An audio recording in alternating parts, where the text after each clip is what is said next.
me parece ahí que, si bien no va a ser eh, para los que hagan el curso un manejo de una herramienta específica, aparece esto que en el caso de Chela lo atravesó por la materialidad en los sistemas, y en el caso del estudio de 3, el agenciamiento de los materiales o de los sistemas en una obra de arquitectura. Así que me parece que hoy va a ser interesantísimo, va a ser muy bueno, se va a ver mucha obra, y como que le va a dar un inicio alentador a lo que va a ser el resto de las jornadas. Tengo entendido que también se cierra con Solano Benítez, que ahí me parece va a ser un punto culmine de este curso, y que, bueno, si hoy hay 250 inscriptos, no sé cómo será para esa charla final. Así que, bueno, desde el colegio, muchas gracias a los que se inscribieron, gracias a Daniel, porque, bueno, esta generosidad de mostrarnos su trabajo, y igual que los otros expositores, la verdad que se agradece desde el colegio. Nada más. Bueno, muchas gracias, Leandro. Él ya lo explicó todo, más o menos de qué se va a tratar todo este ciclo de charlas. Así que ahora me queda invitarlo al arquitecto Chela, que es fundador del estudio Chela. Lo pueden seguir en las redes sociales así, estudio-chela. El arquitecto tiene el estudio tiene la sede en Misiones hoy en día, pero tienen también oficinas en Buenos Aires. Surgió en la Ciudad Azul, en la provincia de Buenos Aires, con su fundador, y hoy en día lo conforman Lucía, Daniel, Chela, y un socio más, si no estoy confundida, Daniel. Bueno, el approach que va a tener Daniel, sería la aproximación que va a tener Daniel, así como lo explicó muy bien Leandro, es bastante heterogénea, con diferentes tipos de materiales, para hablar de alguna manera de cómo se conjugan todo este tipo de sistemas. Bueno, y a su vez toda la relación que tiene con la región específica y con todo lo que es el clima de la situación del lugar físico donde se encuentra. Así que muy buenas noches, Daniel, y bienvenido. Muchas gracias, Luciana. Muchas gracias, Leandro y Augusto, por la invitación. La verdad que es un placer enorme estar en el Chaco hoy. He estado matriculado en el antiguo colegio. He trabajado en varios proyectos en el Chaco y he hecho muchos amigos. Y amigos de la profesión, en empresas constructoras, en la municipalidad también. El trato que recibimos siempre del municipio de Resistencia fue muy correcto y muy, como una provincia encantadora a la gente y el empuje. Así que después de tantos años, poder charlar con ustedes, conversar, me es muy, muy grato. El estudio, lo primero y lo más importante es decir que el estudio es un esfuerzo muy colectivo. Yo soy el más viejo, pero bueno, no es que sea eso lo más importante, porque cada uno que se suma le da su visión y su impronta, y de esa discusión surgen las cosas que hacemos. Y la discusión con los clientes, y la discusión con las empresas constructoras, y con el contexto. En general, la charla mía está dirigida a mostrar el uso de materiales en un contexto, porque creemos que ese es digamos, el eje de nuestro proyecto. Así que, sin más, voy a compartir la pantalla y voy a empezar a mostrar las obras.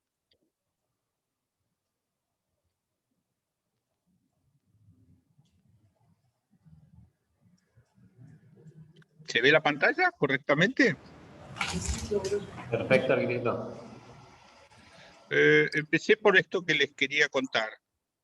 Este es el estudio, y es parcial, porque como la pandemia, faltan personas.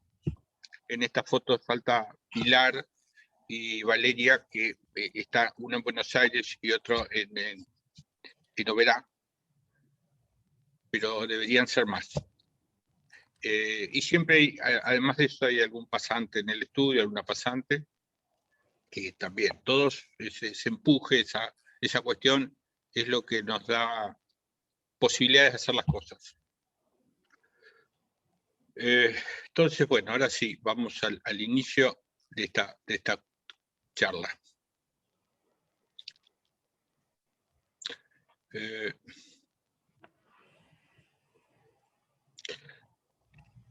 Las obras que vamos a... Voy a pasar esto a pantalla completa, pese a que no me gusta, porque dejo de verlos, pero es más práctico. Las obras que vamos a mostrar, o sobre las que vamos a charlar, están elegidas básicamente por este tema de la materialidad que nos pidió Leandro, donde pongamos el foco.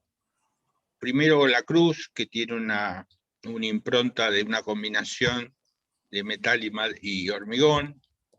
Después la capilla, que tiene una impronta de madera y revoque. Y después edificios donde se usa el ladrillo de bastante distintas formas. Así que bueno, empezamos. Primero, que las obras están diseminadas en la provincia de Misiones, en el territorio misionero. Hay una sola de ellas en Posadas, que es el Tribunal de Cuentas. Pues la capilla y la cruz están en la ciudad de Santa Ana y el resto está en Aristóbulo y en Jardín América.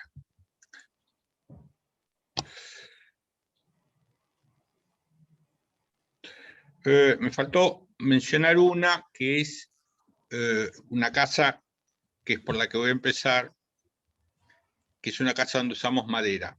En un campo del sur de la provincia de Misiones, no de monte, de selva, existía esta casa, que se corresponde con esta casa, con este sector de la casa, y había que ampliarla. Entonces, esta foto es bastante representativa de lo que sucedió. Un sector que era de mampostería quedó de mampostería y la ampliación se hizo de madera, todo rodeado por una galería.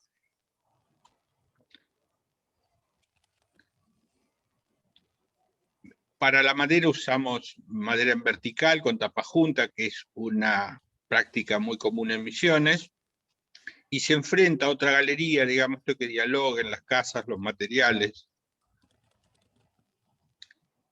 Acá hay maderas todas del lugar, maderas de pino, de eucalipto del lugar, cañas que también había, urunday, que es característico del sur de la provincia. Adentro de eucalipto y colorado, que es un material excepcional. Y con unas tablas se generaron unos parasoles.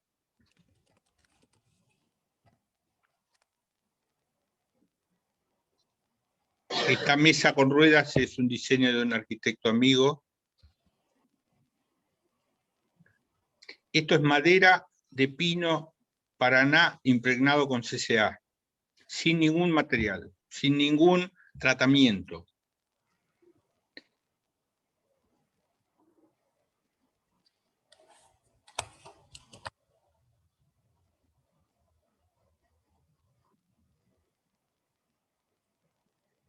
Hubo que diseñar los herrajes muy sencillos, pero se hicieron exprofeso para que esos parasoles se pudieran abrir y cerrar.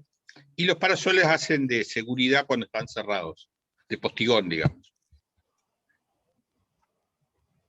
Pasamos a la cruz, una obra bastante fuerte para nosotros porque nos significó un cambio de escala, trabajar en un territorio, ponerlo en valor, digamos, una obra que tiene muchos condicionantes.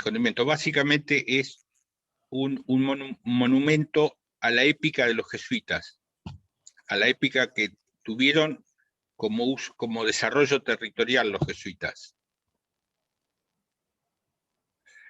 Para esta obra lo primero que hubo que diseñar, o lo que hubo que diseñar es un centro de recepción.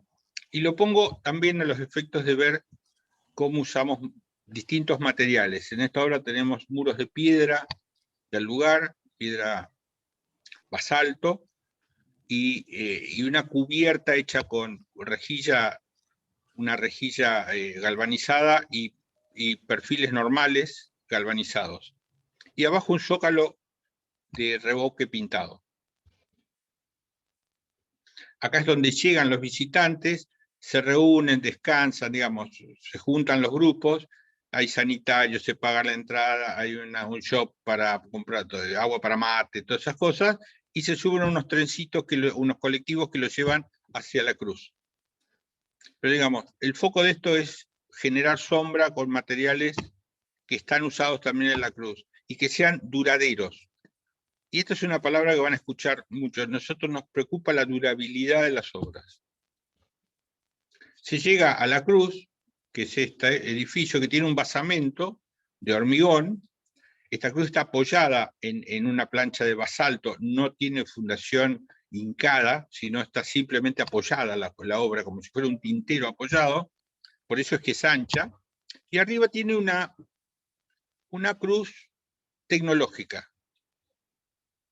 Una cruz tecnológica, con tecno, digamos. Perfiles de hierro galvanizado y una malla, una trama que es de aluminio. Uy. Esa trama de aluminio está pensada para que se pueda corporizar la cruz desde algunas vistas y se puede iluminar a la noche, le refleje la luz para que cuando le pegue la luz se ilumine la cruz.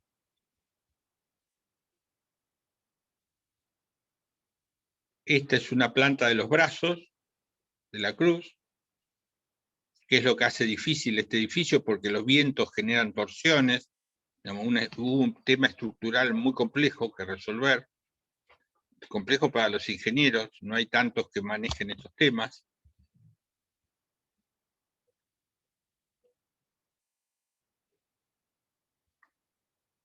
Acá se ve la celosía de aluminio blanco que cuando refleja la luz de abajo toma el color del haz que le pegan. Y atrás se ven los perfiles y el arriostramiento, las diagonales, todos hechos en metal galvanizado. Son estructuras de alma llena. Todos en tramos cortos para que se puedan subir hasta ese punto. Estos son los brazos, que están totalmente materializados en metal. Esto es adentro de los brazos. Y esta es una foto justo abajo de los brazos donde se ve el territorio. Digamos, este mirador lo que permite es ver por dónde se movían los jesuitas y se ve Loreto, se ve Posada, se ve Paraguay, digamos, se ve un territorio. Y se ve en el territorio la capilla. Cuando se terminó la cruz, como era un monumento, no era un lugar religioso per se, se empezó a diseñar un lugar para el rezo católico específicamente. Porque la cruz es un tema más ecuménico, pero una visión que la cruz vista desde un lugar sea apta para la religiosidad.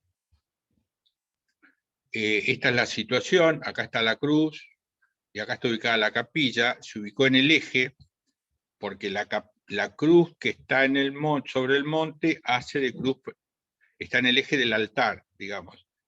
Al mirarla desde ese lugar es un hecho eminentemente religioso. Así se ve la cruz desde la capilla. Este es el sistema de rampas que permiten salvar 15 metros con una pendiente que uno no la siente, con 7-8%.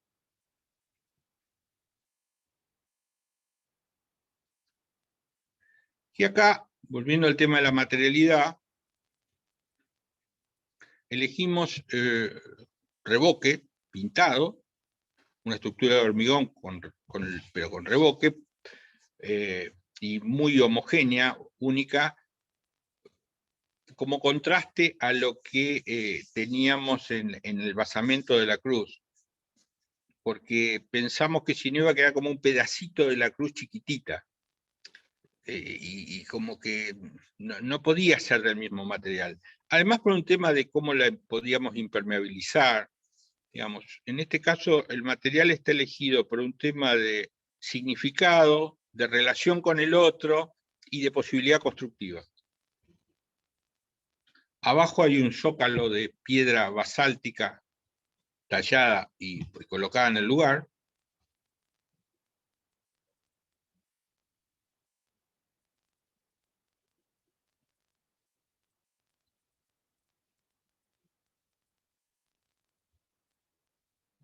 Esta es la planta.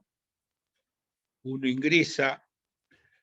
Pensamos que iba a haber gente que podía ingresar para mirar solamente. Entonces hicimos el ingreso por atrás, que la gente pueda entrar, girar la cabeza, mirar el altar y mirar a la derecha, porque acá hay un cuadro que donó el Papa, un cuadro bizantino del 1500, y entonces también es un punto de atracción.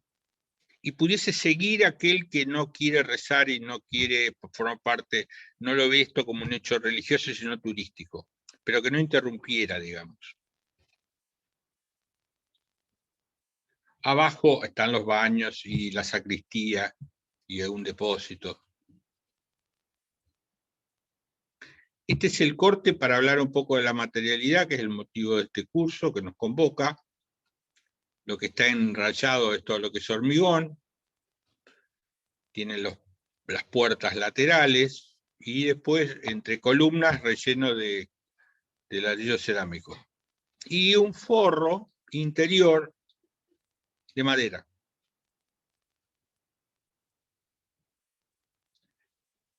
Es complejo porque pensábamos que la capilla tiene un eje muy fuerte, como todas las capillas, pero nos interesaba el lateral, que el lateral también fuese una fachada, porque se puede dar misa afuera, al aire libre. En estos lugares, en las misiones había fiestas, por ejemplo en Loreto hay una muy importante, y entonces pensábamos que en esta plaza se podía dar convocar cuando vienen las procesiones. Entonces, los parasoles permiten que uno vea lo que está pasando adentro o no.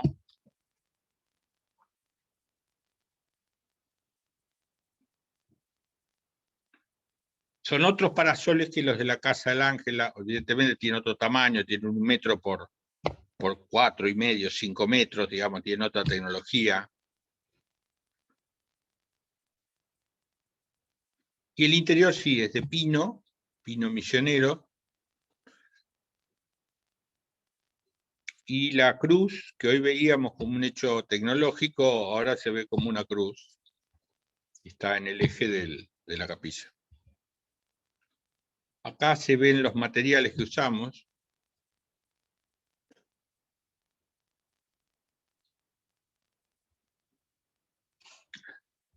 Bueno, dejamos el Parque de Santa Ana y subimos unos kilómetros, unos 40 kilómetros por la Ruta 12 y llegamos a Jardín América. Ahí nos tocó la suerte de poder diseñar un hospital, que es este. Y ahí el desafío pasa por usar materiales que con bajo mantenimiento se mantengan bien, porque todos sabemos qué pasa con los edificios públicos y su mantenimiento, pero además con otro desafío muy complejo, que es que todos los pisos de un hospital tienen funciones muy distintas, desde oficinas, pasillos, ventanas de habitaciones, laboratorios, y que darle una armonía a esa fachada es bastante complejo. Y que además pueden ir cambiando durante el proyecto. Digamos, atrás de cada una de estas losas ahí puede haber cualquier cosa. Literalmente. Una cocina, una sala de descanso de unos médicos o un depósito. Entonces, bueno, nos pareció que con este entramado de ladrillo cumplíamos con estas cuestiones, y acá este lado del edificio da al oeste, por donde está el ingreso, y tenía que generar un espacio que cubra el sol y que reciba a la gente. Hoy en día los hospitales son contenedores sociales, digamos. Cumplen una función social muy importante porque además son lugares donde va la gente en un momento mucho de desvalidez, de mucha, muy sensible. Cuando uno va al hospital es un momento muy importante en la vida de cada uno de nosotros. Vulnerabilidad, esa es la palabra. Bueno, acá ven, tiene una planta de dos, es un hospital sistémico, pero en vertical. Tiene una planta con dos módulos, uno adelante, uno arriba y otro abajo, que van en los distintos niveles, van absorbiendo consultorios, salas de terapia intensiva, habitaciones, y en el otro lado las urgencias y los quirófanos y los grupos de esterilización, digamos. Las funciones típicas de un hospital puestos en módulos que son intercambiables y que tienen flexibilidad. Todo eso envuelto en un perímetro de ladrillo.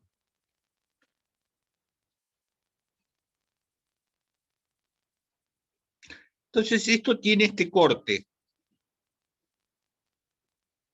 Tiene un corte que por un lado está la urgencia, los quirófanos, los entrepisos técnicos, una playa de maniobras para ambulancias para que no se moje la gente cuando llueve, las partes de soporte a las ambulancias, un patio central, y acá tenemos de cocina, consultorios, administración, y sigue. Pero todo muy cambiante y aleatoriamente cambiante. Entonces, trabajamos con esta fachada, una losa de hormigón alivianada con poliuretano expandido, columnas con un módulo de 720 cada 720 aproximadamente, como es normal en la arquitectura hospitalaria, y un revestimiento de ladrillos prensados misioneros que se hacen a muy pocos kilómetros de ahí. Este es el esquema de la fachada, donde ustedes ven lo heterogéneo de lo que hay atrás.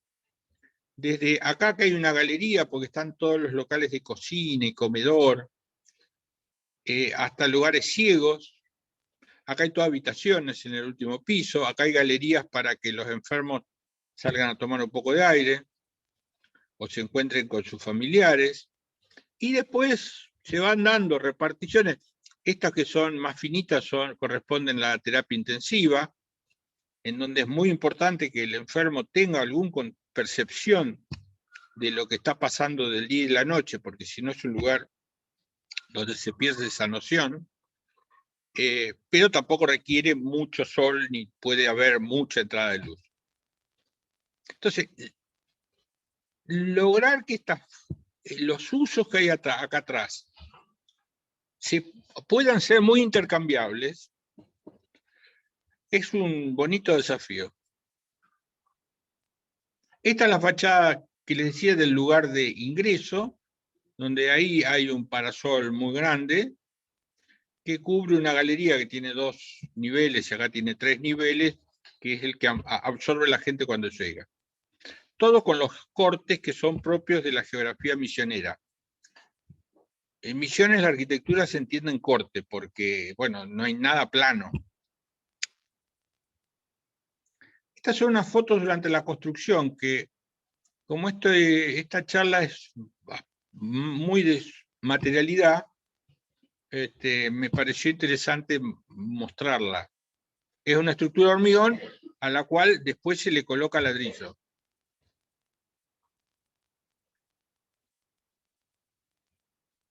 Esta es la fachada que ustedes vieron en el dibujo, bueno, ya materializada, ¿no?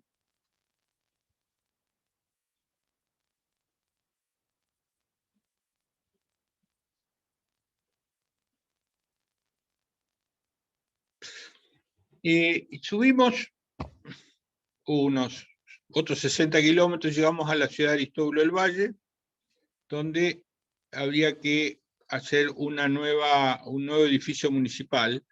La municipalidad está en toda esta manzana, Este era un edificio y este era otro. Acá estaba la municipalidad, acá estaba el Consejo Deliberante, y querían, había que disponer un nuevo edificio, que es este volumen que se calzó dentro de estos árboles. Y con el volumen se generó una plaza acá, que sirve de acceso.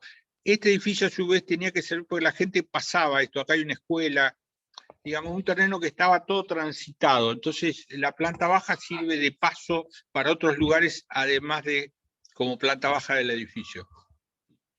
Bueno, esta es la planta que acabo de explicar. Acá se ve en un corte cómo se pasa por el edificio, por la planta baja del primero, un espacio de doble altura, y cómo se articula con los otros volúmenes. Y el desnivel que hay acá, entre una punta y otra, del terreno hay 4 metros. Estas son las plantas. Perdón. Estas son las plantas, tiene planta baja y 3 pisos.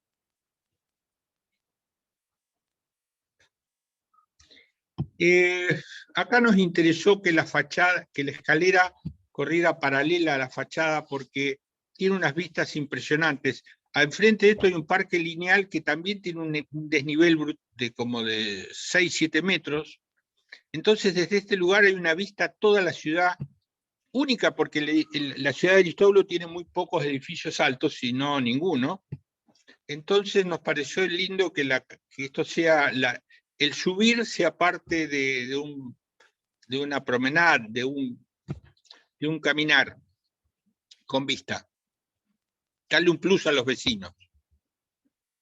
Este es el corte.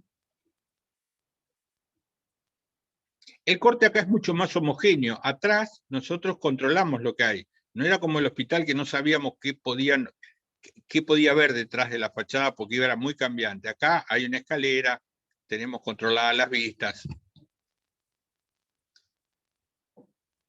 Y este es el edificio. En verde el sector que quedó, se mantiene.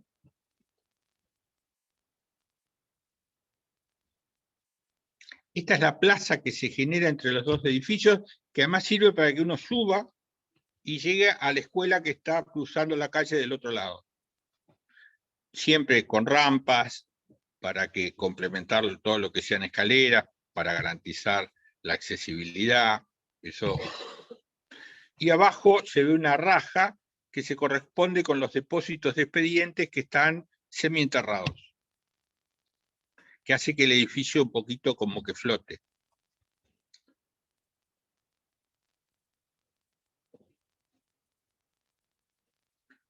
Los árboles existentes fueron dejados en su totalidad.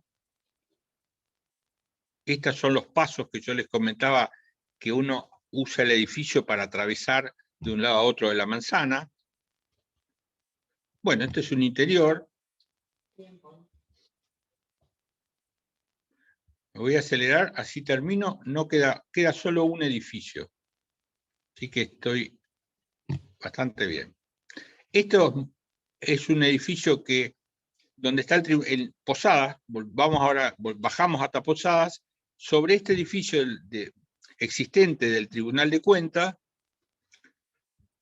había que hacer un edificio para alojar a 400 empleados. Se propuso ubicaciones alternativas, se propusieron varias, en otros lugares para no trabajar sobre un edificio con valor patrimonial, pero la voluntad era que se hiciese en el edificio que era del tribunal. Entonces, acá arriba ustedes ven unos croquis, lo que está en naranja, en rosado es el edificio patrimonial, había en amarillo, 2 construcciones nuevas que no tenían valor, entonces se demolieron y quedó solo lo patrimonial. Y para hacer corta el resumen, terminamos con esta idea. Una planta baja con accesos, un primer piso con un Zoom para capacitaciones y para disertaciones, y 11 pisos que intentan, no sé si lo logran, pero intentan que el módulo por eso está dividido en 3, este módulo que se usa en la fachada se corresponda con la altura del edificio existente. Este es un corte, losa alivianada. Hasta acá está el edificio original.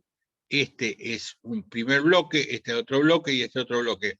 Esta idea que sea como el edificio de abajo que se fue apilando. Esta es la planta baja, que está toda construida. Este es el primer piso del edificio histórico. Se ve esta raja nueva que se introdujo y el lugar de conferencias. Y esta es una planta tipo con puestos de trabajo abiertos y cerrados. Y este es el esquema del parasol. En este caso el parasol es premoldeado de hormigón. Se hicieron las losas y después se trajeron con grúa, se levantaban y se iban poniendo las placas. Acá están los detalles, son bastante sencillos, cómo se encastran, cómo a las losas se le dejó un agujerito, arriba y abajo, entonces los parasoles tenían un inserto y se macizaba, se soldaba, ni bien se colocaba, se posicionaba, se soldaba con unos puntos de soldadura y después se maciza con un cemento fluido. Acá está la pieza, que es el parasol, y que tiene dos agujeros para poder izarlo. Para poder izarlo y traerlo horizontal desde la planta, y después para izarlo vertical se agarra uno de estos con una pieza de hierro que se hizo especialmente, se le pone un perno y se lo levanta, y después se saca el perno. Este es el edificio. Los parasoles. Y el efecto que dan los parasoles parando el sol, justamente logrando que el edificio baje la temperatura y bajando el requerimiento de aire acondicionado del edificio, con las vistas que tiene desde el río Paraná. Y esta es la fachada lateral, donde usamos el ladrillo por un tema de mantenimiento, básicamente de que no se cuartee, digamos de vuelta, nos parece que es un material que dura, no, más allá de que nos guste o no, nos parece que tiene esas virtudes. Y bueno, finalmente los que somos, con la foto que hoy mostré, pero bueno, puesta de vuelta, porque hay que volver siempre a recalcar que no es obra del que está hablando, sino de varios. Muchas gracias. Muchas gracias, Daniel. Muy interesante la charla. Y ahora, bueno, las preguntas, si van teniendo algunas, las vamos a dejar para el final. Vamos a hacer unos minutos para preguntarle a ambos disertantes, bueno, a ambos equipos, sus dudas. Ahora queremos invitarlos al estudio de tres, a Malena Pérez y a Leandro Rosso, que conforman el estudio, que es un estudio de obras muy reconocidas acá en Resistencia. Ellos ambos son arquitectos de la Universidad Nacional del Nordeste, tienen maestrías en España. Es un estudio de ya 15 años, tienen obras tanto en Resistencia como en Corrientes, así también como en Posadas y en Iguazú. Ahora están empezando a hacer obras en Buenos Aires. Bueno, y a lo largo de su trayectoria son referentes regionales con lo que es el uso del hormigón visto, pero a su vez ellos agencian otros tipos de sistemas, otro tipo de materiales, conformando obras de distintos tipos de caracteres, así que en este momento vamos a ver un poco de las obras de ellos. Bienvenidos, Malena y Leandro. No se escucha, Leandro. Buenas noches. Sí, ahí va a arrancar Malena. ¿Qué tal? Vamos a compartir. Leandro, perdón. Bueno, nada, Luciana, dijiste todo. En principio también somos como la cara visible porque, bueno, trabajamos 24/7 juntos por otras razones. Entonces, esto que hace 20 años, hoy va teniendo sus frutos y se va repensando constantemente. Y bueno, el estudio lo componen muchísimas personas, más de las que se imaginan, porque no solo agenciamos materiales y sistemas, sino muchísimas habilidades. Entonces, bueno, en principio aparecemos como cara visible. Voy a compartir un poquito la pantalla. A ver. ¿Está? ¿Ven todos? ¿Sí? Sí. Perfecto. Bueno, esta imagen muy rara, ¿sí? En la que aparecen un montón de símbolos y instrucciones superpuestas, está queriendo significar algo que es el trabajo permanente del estudio, que es un montón de información indexada que colabora para no crear una forma prefigurada, sino más bien información que induce a la creación de una forma. Y con esto un poco eso que aparecía en la presentación, de lo que parece en principio un poco raro, pero que es que desde fines del siglo XX viene formando parte de nuestra profesión, esta teoría de los agenciamientos que trabajaron Deleuze y Guattari, entre otros, nos empezó a aparecer con Leandro muy cercana a lo que hacíamos en el estudio. Entonces, hoy nos parece una buena manera de revisar nuestro trabajo y una buena manera de exponérselos.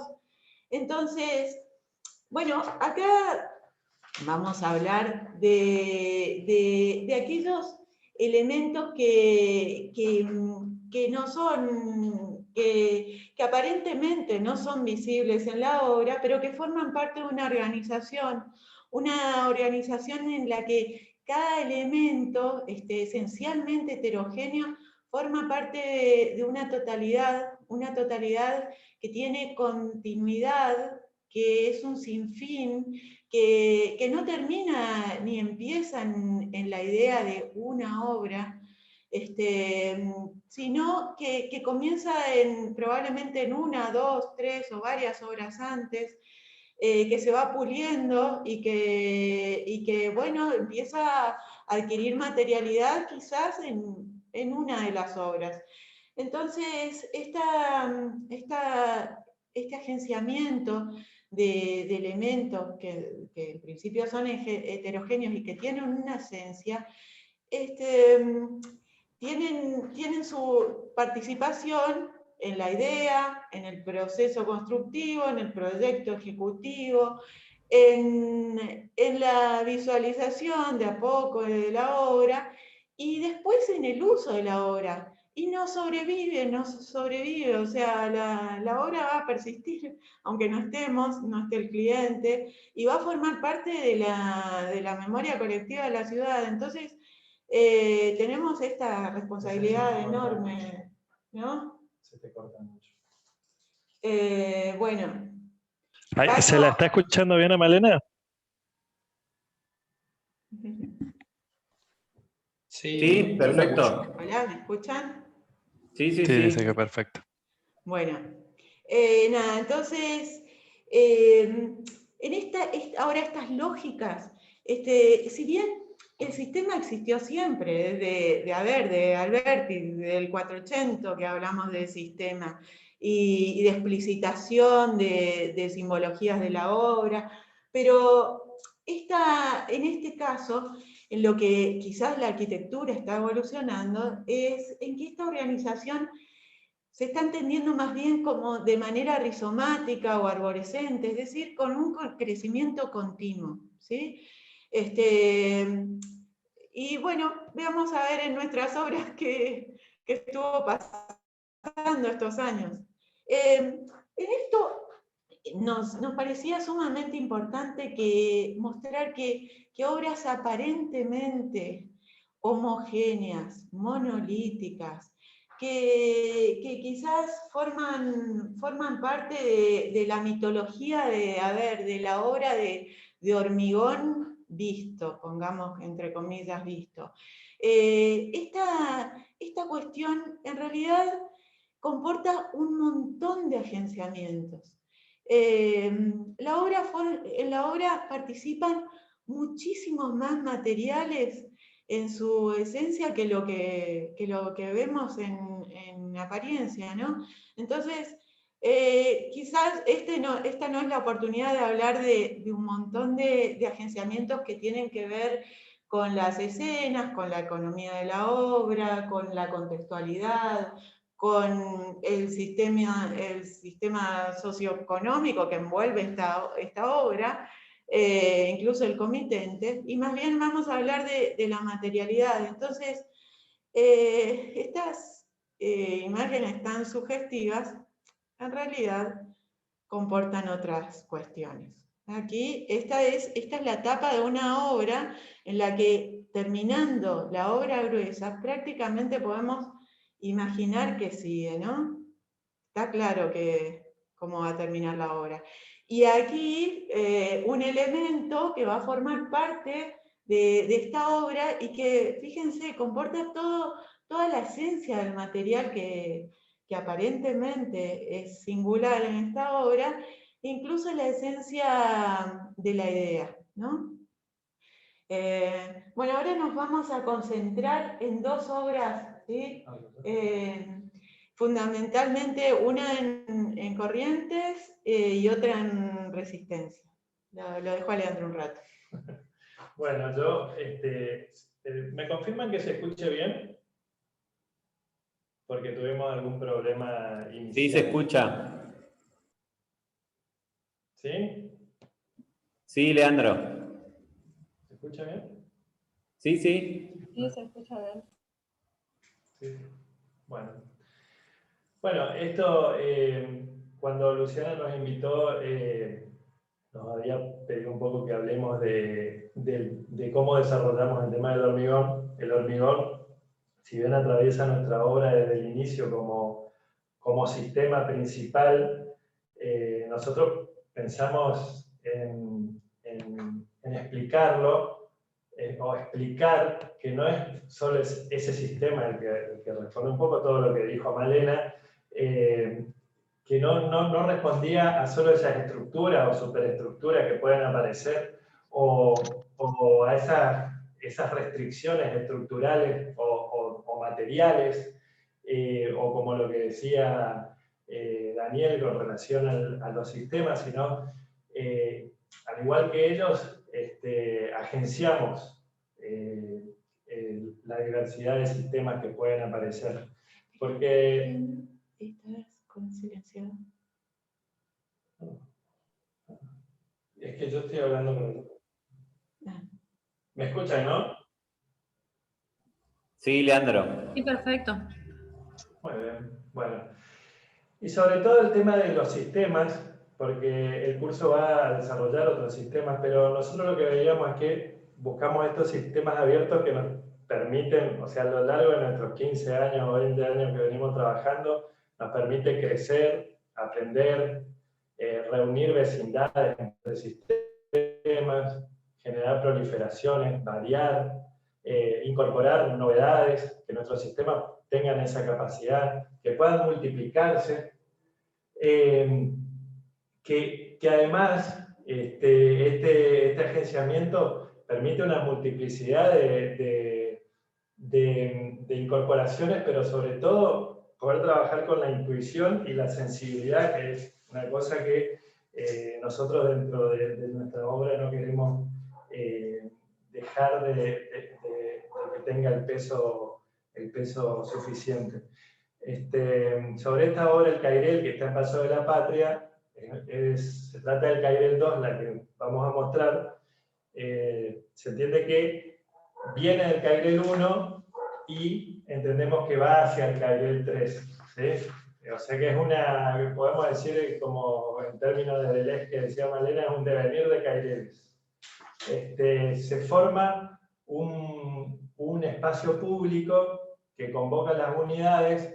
En el Cairel 1 era algo parecido, pero no estaba tan definido como en este. a este Cairel le quisimos dar ese valor al espacio público.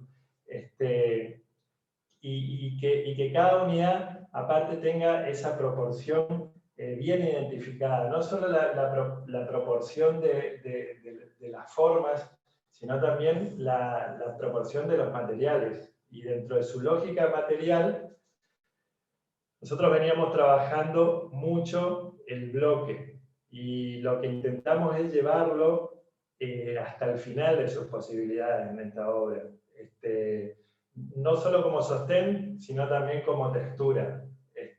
Esa idea de que el sistema, tratar de ocuparlo al máximo, se puede ver en algunas imágenes más adelante de la contrafachada y de cómo lo fuimos construyendo con el bloque y su combinación con el hormigón. El hormigón en el que aparece este parasol que enmarca, que subraya y que protege la unidad, que aparte genera un paisaje con un ritmo, con un ritmo sostenido en el caso de los parasoles de hormigón, pero aparte sostenido en el caso de los parasoles de madera. Y sobre todo poder contemplar la arquitectura desde todas las unidades. Este Cairel tiene un corte muy interesante porque tiene una planta baja de una unidad y el dúplex en doble altura en las dos plantas siguientes, pero todo unificado por ese gran parasol de hormigón, hecho in situ. Estos parasoles que nosotros podemos ver de madera son parasoles que vienen ya del Cairel 1 y como decíamos con Malena, son el último elemento que incorporamos al Cairel 1 y el primero del Cairel 2. Entonces aparece esa continuidad y esa posibilidad de que de alguna manera el sistema vuelva a repetirse con esta variación y este elemento como posibilidad de agenciarse con otros materiales, con otra espacialidad y con otro programa dentro de un uso que es casa de fin de semana. Bueno, por ahí en estas fotos se puede ver mejor cómo convocamos las propiedades de la materia, es decir, las propiedades intensivas de la materia, por ejemplo, qué capacidades tiene una viga multilaminada, el metal, cómo trabaja la tracción, el bloque, cómo trabaja la compresión. Las posibilidades del hormigón junto con el hierro de poder generar estos voladizos. Entonces, tanto el trabajo en la intensidad del material como en la extensidad, es decir, cuántas veces se repite, qué generan eso, es algo que nos persiguió, digamos, en el trabajo en el estudio.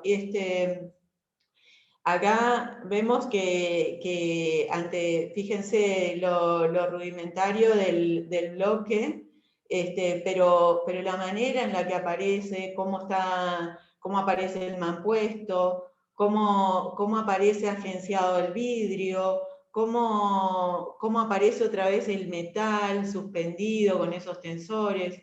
Y esto es el Cairel 1, que bueno, cómo realmente es curioso, cómo las obras forman parte de este linaje propio del estudio, que bueno, le pasa a todos los estudios, ¿no? Que algo no empieza y termina en una obra, sino que empieza en obras anteriores, son pensamientos que se pulen, se repiensan. Ahí aparecían los parasoles en vertical y en la horizontal en el Cairel 1, aparecían las pantallas de hormigón, pero en este caso aparecían texturadas, en el Cairel 2 aparecieron quizás con menor preponderancia, pero más lisas. Sí, y sobre todo esta evolución, por decir, que nosotros solemos decir, contraponemos obras así de años anteriores y parecen de dos eras distintas. Entonces, si bien tienen una riqueza ambos caireles, nosotros vemos como decía Malena, el linaje va derivando hacia otros lugares, y entonces podemos hasta trabajar esa infinitud que tiene la agencia, o esa búsqueda de proliferación de soluciones en la arquitectura que te pueden permitir el sistema abierto, como decía, pero esas libertades en las que nunca deje de aparecer, aunque estés dentro de soluciones materiales o soluciones estructurales, nunca deje de aparecer lo instintivo, lo creativo, lo sensorial. Y eso lo vemos mucho, sobre todo en este taller de análisis populístico de dos secuencias del estudio. En esto que decía Leandro, en esta obra que es en Resistencia, vemos cómo aparece que es una...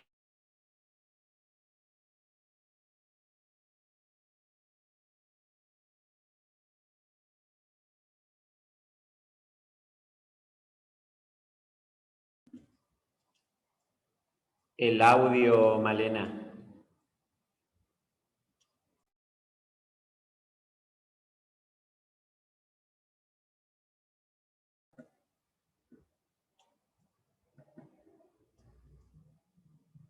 Malena.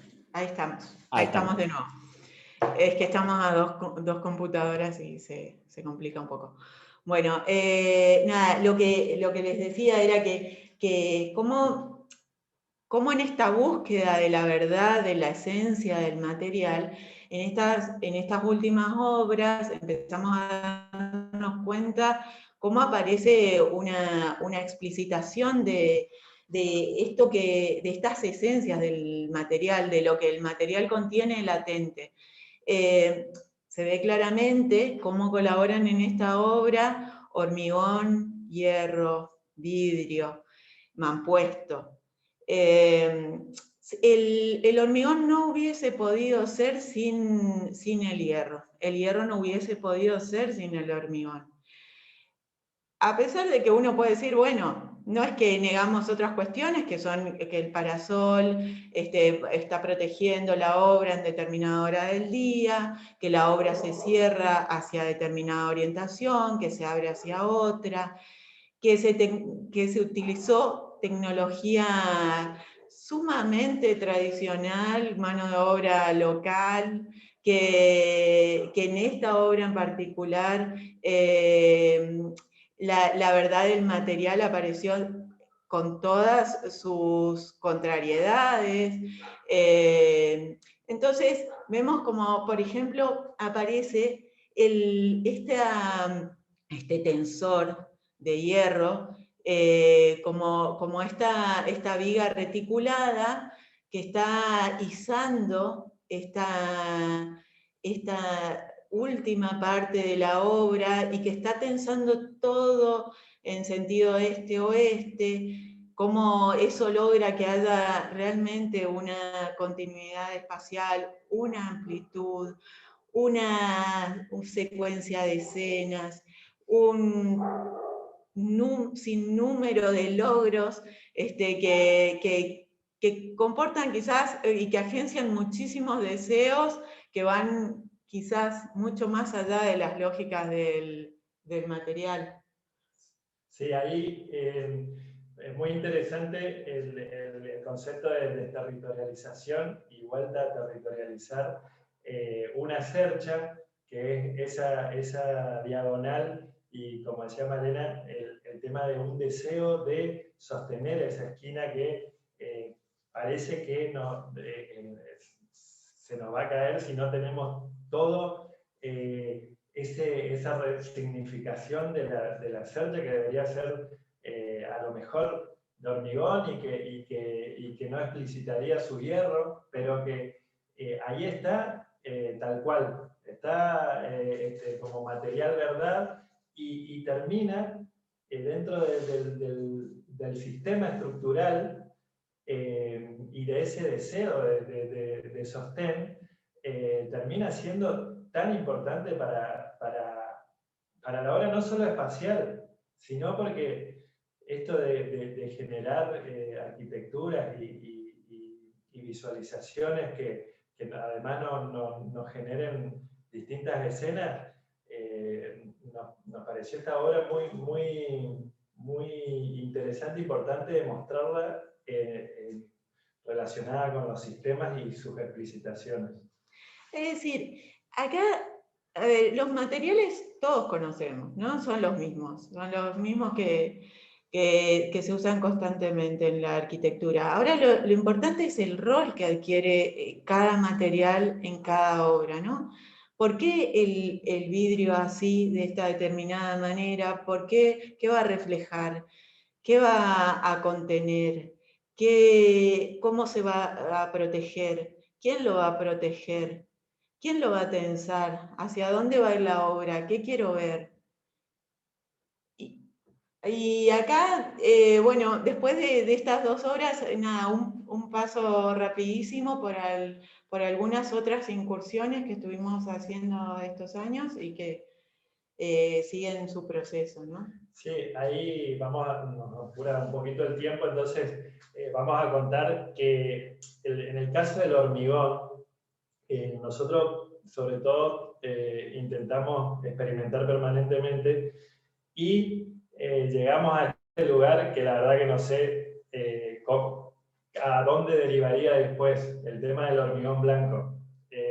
Trabajándolo y buscando que una gran pantalla que aparece de 35 pisos en la torre costanera de Corrientes, buscando que el hormigón termine lo más claro posible y termine como lo teníamos pensado, ideado, encontramos que podíamos armar un hormigón que tenía que tener sus componentes, ese hormigón tenía que agenciar arena blanca, cemento blanco y piedra blanca. Para esto teníamos que armar o pedirle a la empresa constructora que desarrolle una planta exclusiva para producir hormigón blanco.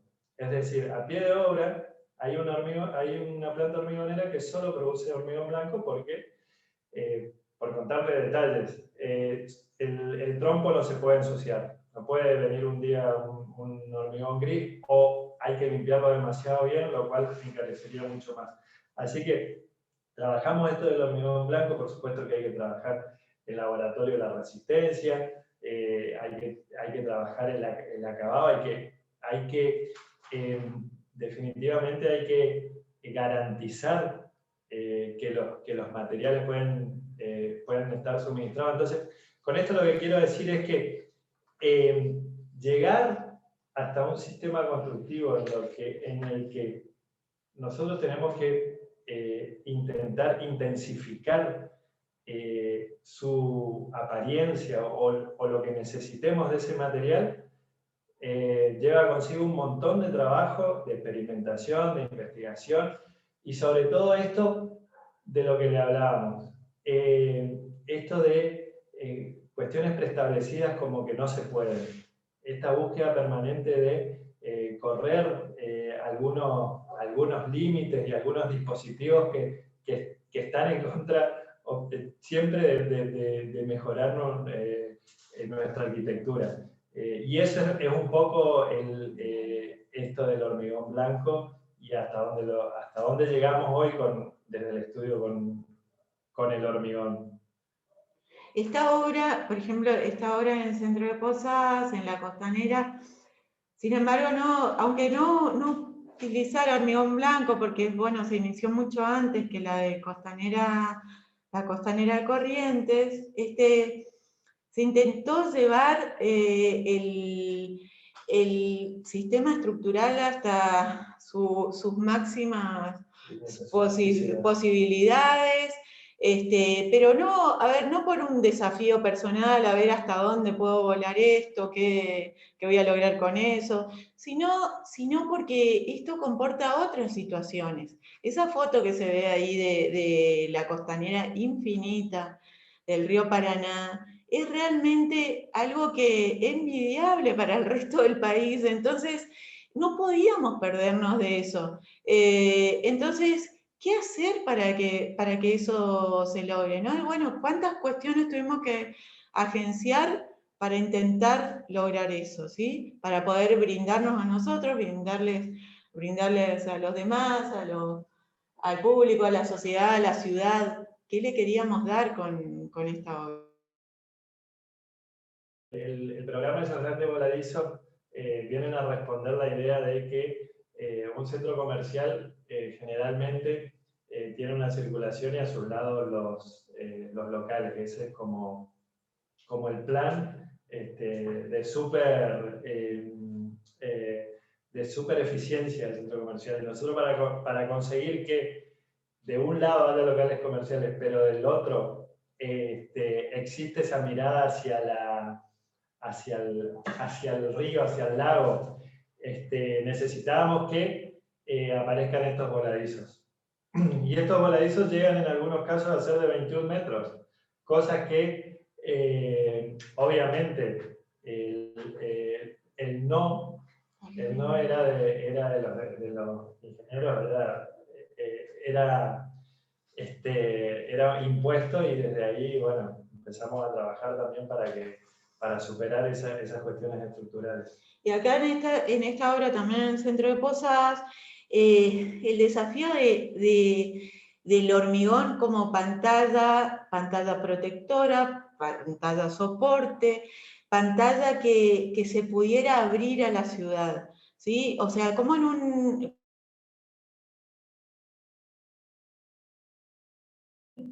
terreno, un edificio entre medianeras, luchamos hasta último momento para que, vamos a decir en este caso, que estamos hablando de materialidad, para que el hormigón le diera una oportunidad al transeúnte para que se pudiera disfrutar de algo más que una fachada, sin más. Entonces acá los paneles aparecen quizás en una lógica paradigmática de cómo algo tan denso, tan pesado, puede volar, puede perforarse, puede proteger, puede sostener, ¿sí? Sí. Eso que dice Malena de generar estructuras que además sean cerramientos y apariencias, es una búsqueda, y es una búsqueda que tiene que ver con un sistema. La búsqueda, así como hablamos del bloque, así como se habla del ladrillo, así como se habla de las estructuras explicitadas, agenciar estructura, cerramiento y apariencia en un sistema es una de las búsquedas que creo que hay que seguir, o sea, que esto recién empieza. Rápidamente dos obritas más que cambio de escala otra vez. Lo interesante es cómo hacer de este problema una solución, ¿no? Cómo tengo el techo de chapa inclinado, cómo puedo hacer que ese voladizo me genere sombra, cómo puedo hacer que el metal se convierta en parasol, y eso que aparece en plies es sin más las posibilidades que nos brindaba la chapa en pendiente, la placa de Durlock, el hormigón, el mampuesto y el hierro, sin más. Sin detenernos un poco más, y nuevamente en otra obra, con otra terminación, otras cuestiones o respecto al clima y la contextualidad y la cuestión palafítica, cómo aparece acá el hierro con mayor predominancia y cómo se lo explicita, ¿sí? para explicar cómo colabora el hierro con el hormigón. Esta obra prácticamente se desarrolló como en 3 placas de hormigón independientes, con los mampuestos totalmente independientes de esas placas, el vidrio cómo envolvía y generaba esa iluminación 360 grados, etc. Y nada, para terminar, como dijo Daniel, somos los mismos, pero de otra manera. 2 obras, ¿no?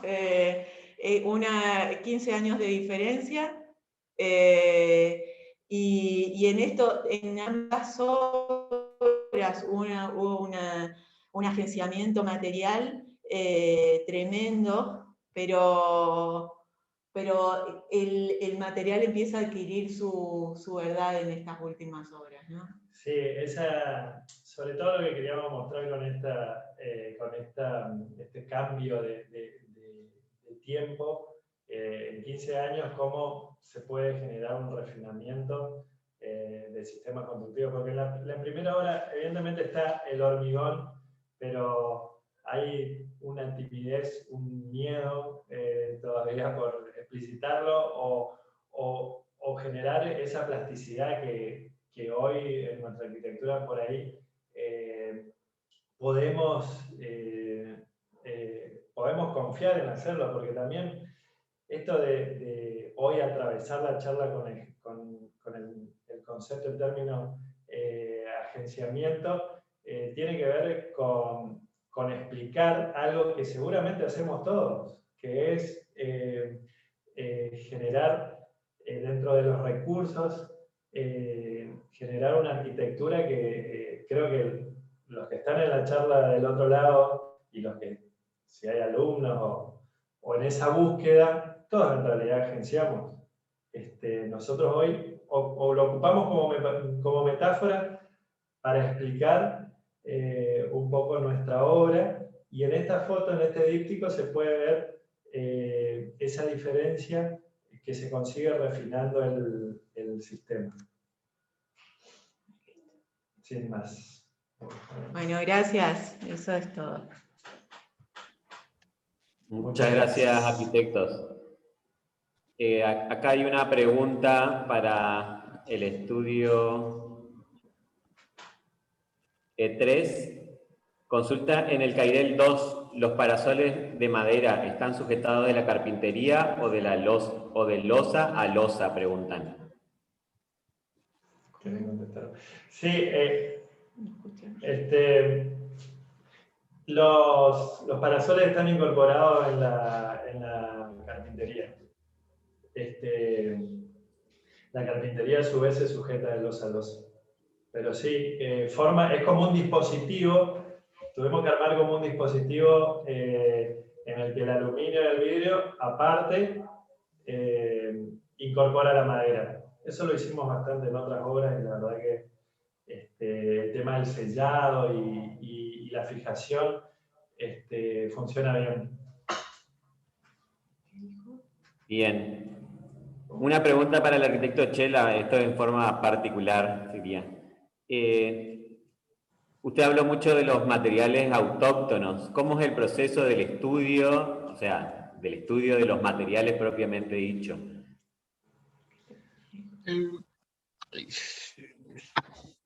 El proceso viene porque queremos algo y vamos a buscar los materiales que nos permiten ese algo. En el caso de edificios públicos queremos bajo mantenimiento. Y a su vez queremos poner el foco, que es el foco de nuestro estudio, en este momento de estudiar el tema de la profundidad de la fachada. La fachada moderna siempre se caracterizó por ser con materiales cada vez más delgados, pero los tipos eran muy piolas porque le ponían muchas capas y hacían una fachada grande. Después, por presión inmobiliaria, eso se fue achicando hasta quedar reducido al vidrio doble, que es 1 centímetro, o 1,5 o 2, si tenés mucha plata, y eso es todo. Ahí es la que separa el interior del exterior. Entonces nosotros estamos queriendo trabajar con expandir esa fachada. Y ahí nos vemos la necesidad de usar materiales relativamente baratos, porque ya estamos desperdiciando, comillas, metros que nadie quiere poner no vender, porque los metros de parasol no se venden, los metros de alero no se venden.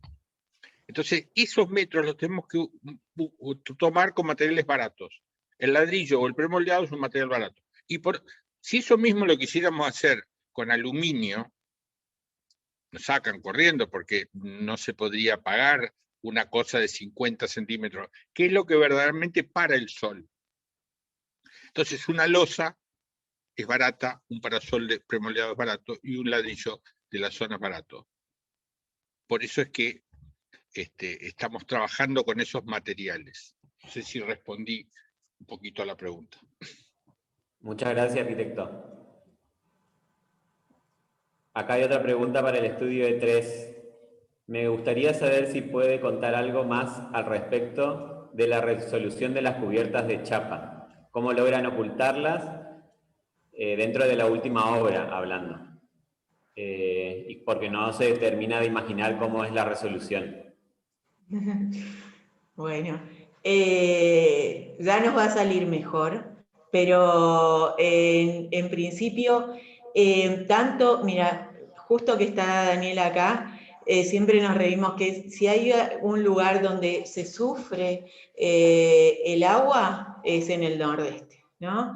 Entonces, siempre aparece que se inicia una obra, aparece la primera discusión, losa o chapa, ¿sí? ¿Quién va a contener más el agua? ¿Con cuál se va a visualizar mejor cuando entre el agua? ¿Cuál voy a poder reparar más rápido? ¿Cuál va a proteger mejor? Etcétera. Además de las cuestiones, digamos, de aislación térmica, ¿no? Entonces, el tema de la cubierta de chapa, por ejemplo, en esa obra en particular, tiene el 5% de pendiente, porque es una chapa autoportante, en especial la UL1, que es la que se vende acá en el nordeste, pero tuvimos que agenciar una solución para evitar que haya fisuras entre el mampuesto y la chapa, porque ahí estaba el problema principal. Además del solape de chapa y chapa, el tema estaba fíjense, en la relación entre un material y otro, no en el mismo material. Entonces aparecen una serie de cenefas, cubrecargas horizontales, que colaboran con esta chapa en pendiente y evitan que la chapa se empotre en el mampuesto. Entonces evitamos la fisura y cada material se puede mover individualmente. Y bueno, con eso creo que hasta ahora funciona mejor. No sé si Daniel tuvo alguna experiencia particular con la chapa o llegaron a alguna solución más. La chapa, con el tiempo uno ama la chapa porque es muy eficiente y cada vez más. Pero lo curioso es los criterios, lo que es cultural. Estaba trabajando con un cliente que era de Buenos Aires, que estaba haciendo un edificio en Posadas, y le pusimos cubierta de chapa. Y el tipo dice, pero no entiendo, en Buenos Aires, si yo llego a hacer un edificio con cubierta de chapa, no vendo ningún piso, porque es un edificio muy berreta, muy malo. Tiene que tener cubierta de hormigón, porque es la única que uno puede reparar fácilmente, porque se sube y le pone otra cosa. La chapa está allá arriba, es un peligro, el tipo se cae, no se puede hacer de chapa. Y yo le decía, acá es al revés, el último piso, si no se le hace chapa, no lo vende. Digamos, es un tema cultural muy grande. Y creo que eso es parte de la realidad. Digamos, nosotros podemos trabajar para cambiar la cultura, pero hay un punto hay que ver qué batallas queremos dar y cuáles no. Porque si no pasamos dando toda la batalla al mismo tiempo. Entonces, ojo con eso. Pero concuerdo que la chapa, usar chapa tiene un atractivo para el cliente y para nosotros muy grande. Que eso ha cambiado con la cubierta verde, que zanjó la discusión. Ahora salimos fuera de la cancha, la chapa y la cubierta antigua está fuera de pista y hay que hacer cubierta verde, entonces es una cosa de 50 centímetros que tiene otra lógica y otras virtudes.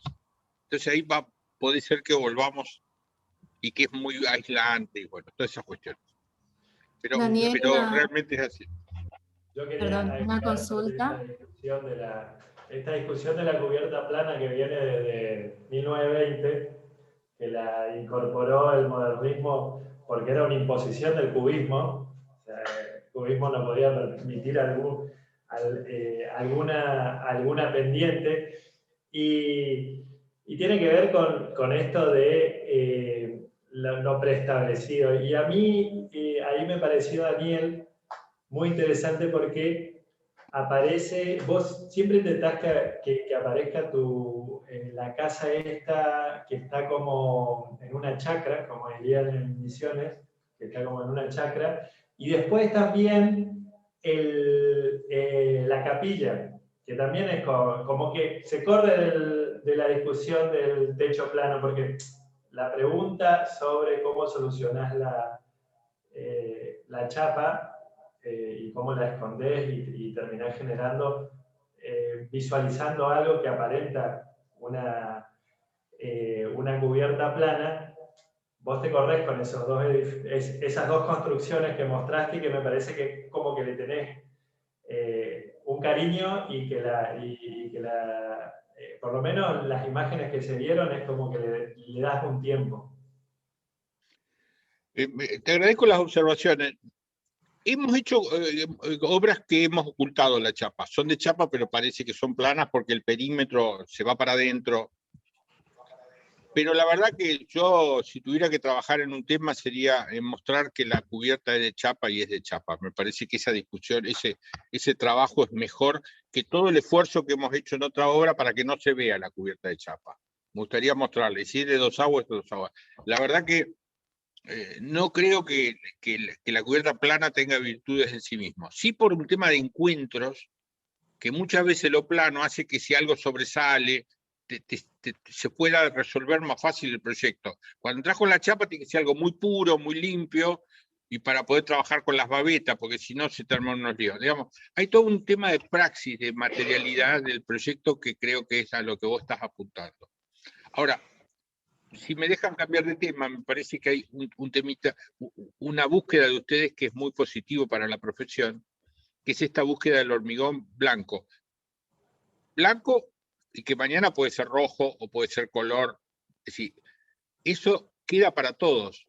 Lo que me parece importante de la arquitectura, y para parafrasear el tema del agenciamiento, es el agenciamiento entre distintas prácticas de distintos profesionales.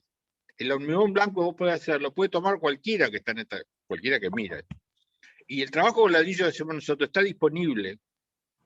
Y esas son búsquedas que no tendríamos que caracterizar a un arquitecto con un material, sino que los materiales están disponibles para todos. Esto es el conocimiento de la profesión, que si vos lográs una cubierta que no se llueve, a mí me sirve. Y así. Y un material tan bien trabajado como están ustedes con el... Yo puedo llevar a un cliente y decirle, mire, va a quedar así. ¿Se anima? Pues si yo no tengo esa obra, ¿cómo le muestro al tipo? Yo vi una obra en una revista, pero él no la vio, dice, a mí el hormigón visto no me gusta. En la Cruz querían que lo revoquemos porque parecía muy rústico. Entonces, es bueno que poder mostrar. Las obras de los demás nos ayudan muchísimo a desarrollar la profesión. Daniel, una consulta para incluso las obras propias. Tenemos que hacer algo desafiante en una obra para poder mostrarlo, para poder hacerlo en la siguiente obra. Eso que decís, Daniel, es tal cual. Ahora, es sumamente importante esto que decís de la verdad del material. Cuanto más el material, si hay algo que aprendimos, es que cuanto más se acerca a su verdad, mejor te trata el material a vos. O sea, esa cubierta que tiene la caída libre, que se la ve, que es de chapa, que se explicita tal cual es, funciona mucho mejor que la que se esconde. De eso no hay duda. No, yo, en relación a lo que dijiste, hay dentro del concepto de de agenciamiento, hay una cosa que es interesante que está desarrollada, que es lo colectivo. El agenciamiento es colectivo. Y en este caso, lo que vos decís sobre el aprendizaje y el intercambio y todo esto tiene que ver con lo colectivo y con poder pasar algo que lo comenté en el inicio, de manera, pasar los conocimientos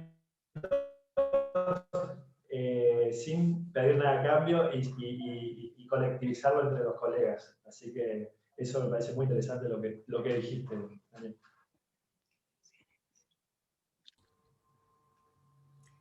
Bueno, no quiero interrumpir mucho, pero queda una pregunta más para Daniel y otra consulta más que va a ser Augusto. Preguntan, Daniel, ¿cómo fue hacer la fundación para el edificio que está sobre el edificio patrimonial? ¿Generó algún tipo de problema? Fue uno de los determinantes de la estructura general. Nos separamos de las medianeras para adentro, 1,5 metros, la estructura está metida adentro, como estoy diciendo, y lo que parece es que eso genera que arriba las losas tienen más vuelo. Todas tienen un vuelo de 1,5 metros, aunque están al ras de la fachada. Las columnas se metieron adentro, porque la verdad que era un edificio un edificio con una construcción muy débil, y entonces no se podía acabar, están totalmente independientes. Esta es la explicación. No hubo problema porque tuvimos esa precaución.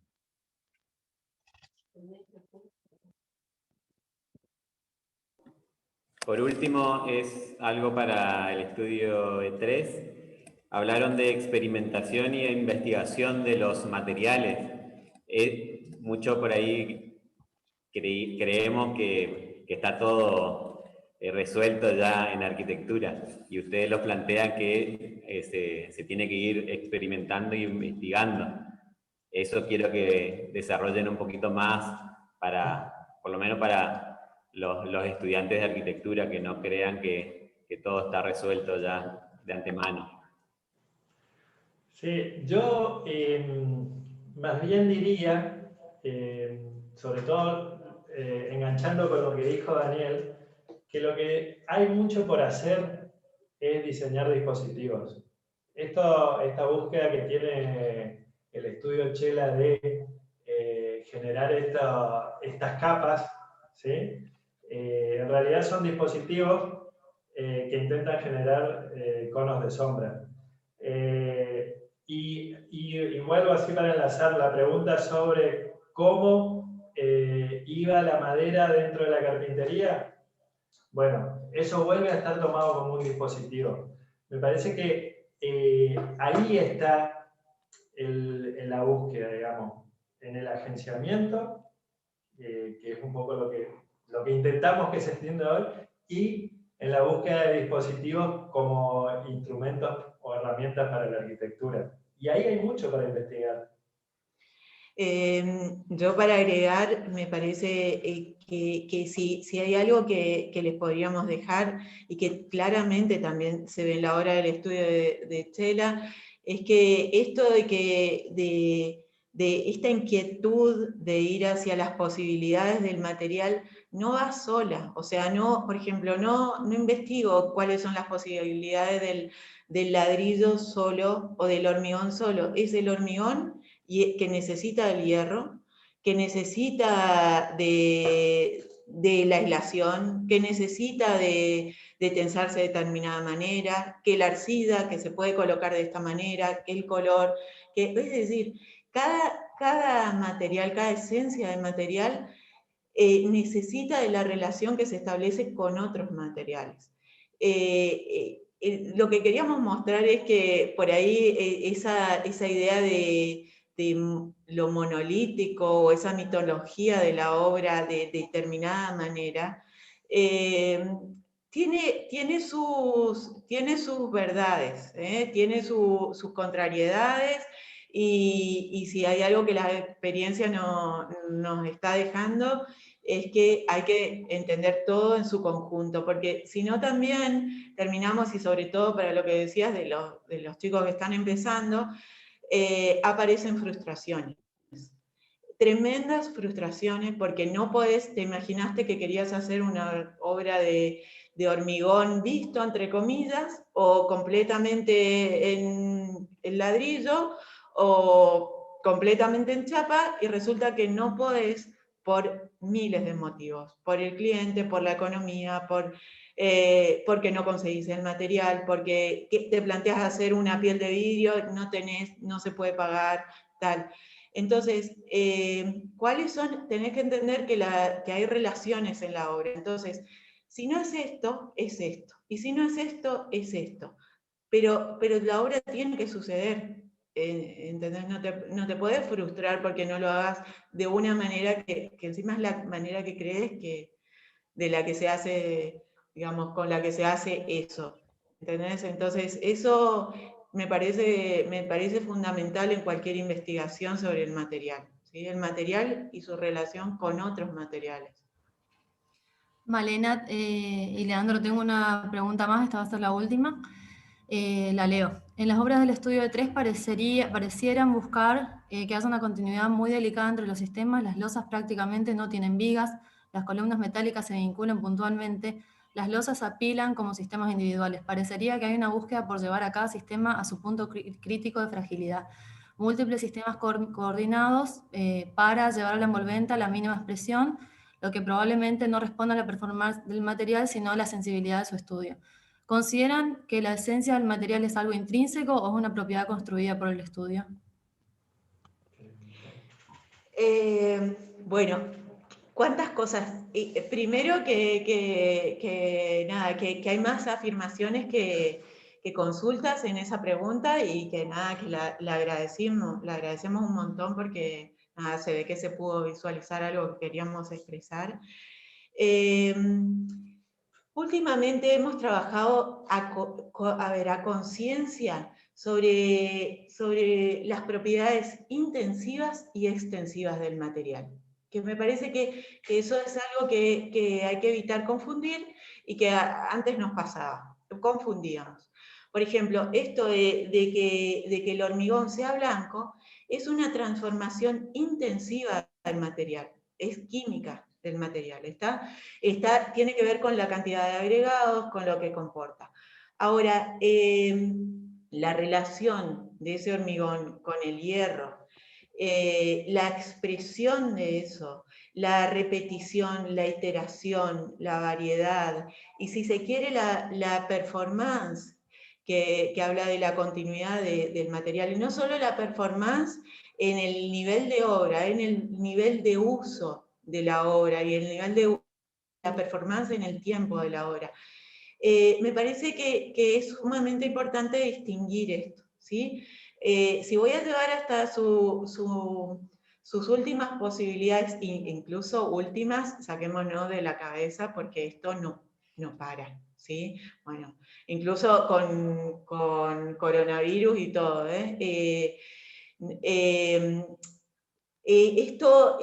o sea, esta transformación, hay que hacer hincapié en que esta transformación puede ser, entonces, intensiva o extensiva, ¿está? El material tal cual está, o sea, viene, por ejemplo, el ladrillo de 12 por 18, por 5, y nada, genera un mampuesto de esta manera o de esta manera. Pero, a ver, mi realidad es que el ladrillo vino así, y yo lo que hago es transformarlo extensivamente. La otra es meterle fibras al ladrillo, cambiar su color, trabajar en la arcilla, ¿está? Entonces, esa me parece que eso puedo aportar en relación a la pregunta, que hay que distinguir entre lo intensivo y lo extensivo del material. Perfecto, muchísimas gracias, Malena.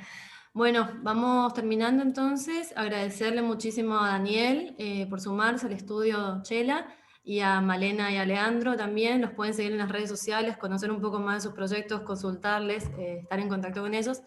Y los esperamos la semana que viene. Vamos a trabajar el tema Steel Frame. Les comento más o menos cuáles son los temas que vienen. Vamos a trabajar también todo lo que son los sistemas con madera, estructuras de madera, y a su vez también sistema nido, que es un sistema regional nuestro van a estar los dos fundadores, la arquitecta Mata y el arquitecto Schwartz, y después vamos a tener también a Meli, sería con todo lo que es personas del INTA, hablando de las potencialidades de la madera, y vamos a cerrar con una charla de Solano Benítez, así que va a estar muy interesante todo lo que se viene. Muchas gracias a todos y los esperamos las clases que siguen. Hasta luego, gracias. Muchas gracias. Muchas Hasta luego. gracias. Gracias. Nos vemos. Gracias, Daniel. Chao, chao.